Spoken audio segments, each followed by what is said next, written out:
স্কিনের কিছু common problem থাকে, সেটা নিয়ে আজকে আলোচনা করব।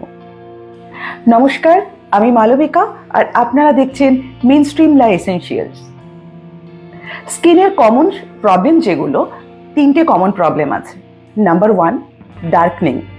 ডার্কনিং মানে হচ্ছে যেটা আমাদের স্কিনে ট্যান পড়ে যায়, বিভিন্ন কারণে আমাদের স্কিনে স্পট পড়ে যায়।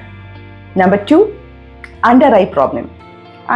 আন্ডার আই প্রবলেমের মধ্যে কি কি থাকে, যেমন ক্রোজ ফিট, পাফিনেস, আর আমাদের বিভিন্ন রকম চোখটা ফুলে যাচ্ছে, আর স্কিনের এজিং সাইন, এটা হচ্ছে আমাদের আরেকটা কমন প্রবলেম। তাহলে হয়ে গেল আমাদের তিনটে স্কিন প্রবলেম। আজকে আমি এজিং প্রবলেমটা নিয়ে আলোচনা করব আপনাদের সাথে। প্রথমে আমাদের জানতে হবে যে আমাদের স্কিনে এজিং সাইনটা কেন তাড়াতাড়ি আসে, কি কারণে আমরা খুব তাড়াতাড়ি নিজেদেরকে আমাদের স্কিনের মধ্যে বয়সের ছাপটা পড়ে যায়। নাম্বার 1 হচ্ছে আমাদের অনিয়মিত জীবনযাপন। আমরা সবাই এখন মেকআপের পেছনে ছুটি, খাওয়া দাওয়া যতটা পারি বাইরে করি, আর স্কিন কেয়ার একেবারেই করি না, যার জন্য আজকে আমাদের 20 বছর বয়সে এমন দেখতে লাগে যাতে তাদের 30, 35, 40 বছর বয়স হয়ে গেছে। স্কিনের ক্ষেত্রে সবার নয়, যারা মেনটেন করেন না তাদের কথা বলছি। যেমন ধরুন আজকে আমার এই একটা ক্রিম, যেটা আমি ঘরে বানাই, নিজের জন্য বানাই, আপনাদেরকেও আমি বলে রেখেছিলাম যে অ্যাজ এ নাইট ক্রিম, আমি হোমমেড নাইট ক্রিম আমি বানিয়েছিলাম, সেটা আপনাদেরকে আগে দেখানো আছে যে এর মধ্যে কি কি রয়েছে। আমাদেরকে কি করতে হচ্ছে,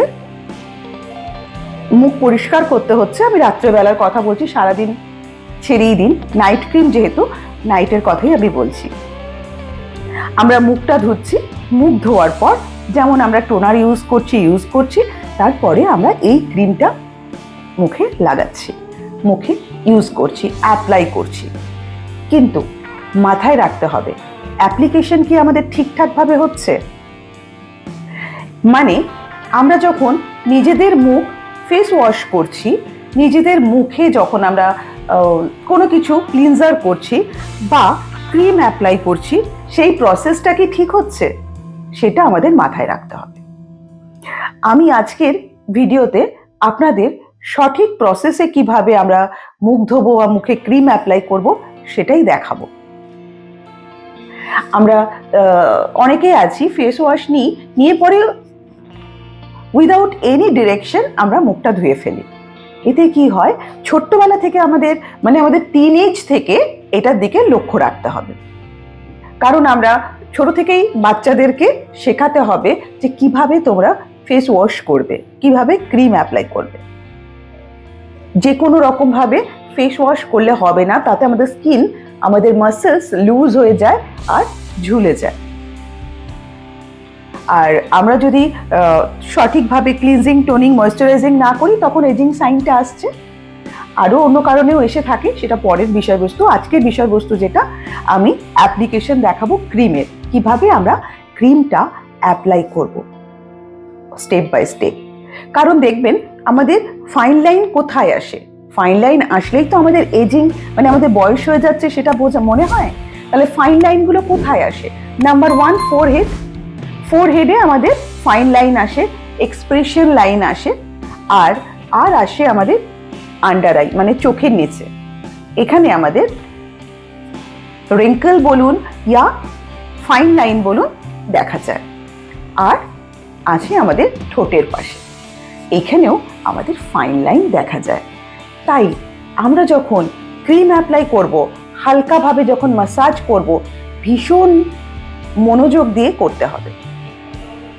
আমাদের মুখের যদি আমরা ডিরেকশন দেখি কোন দিকে আছে, যেমন দেখুন ফোরহেডের ডিরেকশনটা আমাদের নিচের দিকে, এই সাইডে থাকে। আইব্রো যেমনগুলো থাকছে এই সাইডে আছে আমাদের ফোরহেড, আর চিক্সটা আছে ঠিক ওপরের দিকে। আর এই চিনের আমাদের জিনিসটা থাকছে, ডিরেকশনটা থাকছে নিচের দিকে, রাইট? তো এইটা যদি আমরা বুঝে নিই, তাহলে কিন্তু আমাদের সমস্যার সমাধান হয়ে যাবে। তাহলে আজকে থেকেই আমরা কিন্তু কোনো ডিরেকশন ছাড়া কোনো ফেস ওয়াশ ইয়া ক্রিম অ্যাপ্লাই করব না, ম্যাসাজ করব না, ডিরেকশন দেখে সঠিকভাবে ম্যাসাজ করব। কারণ আমাদের চিক্সের মধ্যে 3টে পার্ট থাকে। চিক্সের মধ্যে 3টে পার্ট। নাম্বার 1 এটা একটা পার্ট থাকছে, নাম্বার 2 আমাদের লিপ থেকে শুরু করে কানে ইয়ার পর্যন্ত থাকছে, অ্যান্ড এই জ লাইনটা। এই 3টে পার্ট নিয়ে কিন্তু আমাদের একটা চিক্স। তো এই 3টে জায়গায় ম্যাসাজটা ভীষণ ইম্পর্টেন্ট যখন আমরা ক্রিম অয়েল অ্যাপ্লাই করি। তো চলুন দেখে নিই আমরা কিভাবে নিজের মুখে নিজে ক্রিম অ্যাপ্লাই করব।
তাহলে এতক্ষণ আপনারা দেখলেন যে কিভাবে আমরা ক্রিমটাকে অ্যাপ্লাই করতে পারি। তবে মাথায় রাখতে হবে, যখন আমরা ফেস ওয়াশ করছি তখন একটা আলাদা রকম, আর যখন ক্রিম অ্যাপ্লাই করছি তখন আলাদা রকম।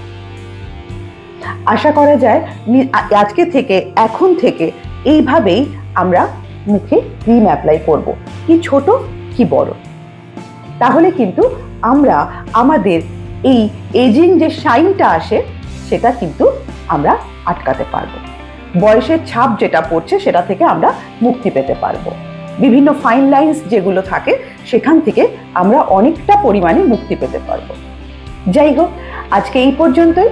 আগামী পর্বে অন্য এপিসোড নিয়ে আবারও আসছি। সাথে থাকুন, সঙ্গে থাকুন আর দেখতে থাকুন মেইনস্ট্রিম লা এসেনশিয়ালস। নমস্কার।